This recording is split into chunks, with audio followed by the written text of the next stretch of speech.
Now I'm going to tell you about unique answers for speed dating.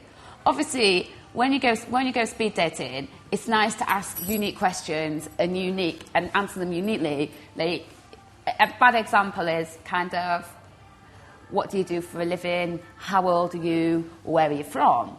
They're the sorts of they're the sort of questions everybody asks. So it's about being unique. So if someone asks, for example, an example of a question and an answer is, if someone asked you, where have you been on holiday this year?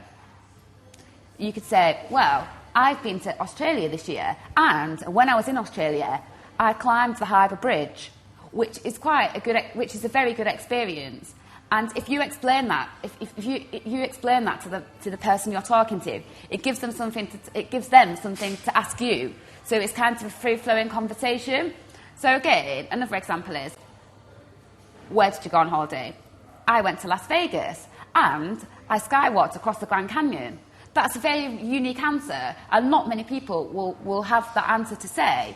A bad example of like an ununique answer is, if someone's asked, where are you from? I'm from Hull. End of the conversation. The key is, by giving unique answers, you give them the opportunity for the conversation to flow, and it becomes more natural, and it becomes easier to talk to the person that you're talking to. If it's just one-word answers and one-word questions, you're not going to have a conversation. You're not going to actually find out much about that person within the 3 minutes or 5 minutes or however long you've been allotted by the speed dating event organiser. So the key is, keep your answers unique, expand on the answers wherever possible, and always ask open questions so you get an open answer. And that's the key to unique answers in speed dating.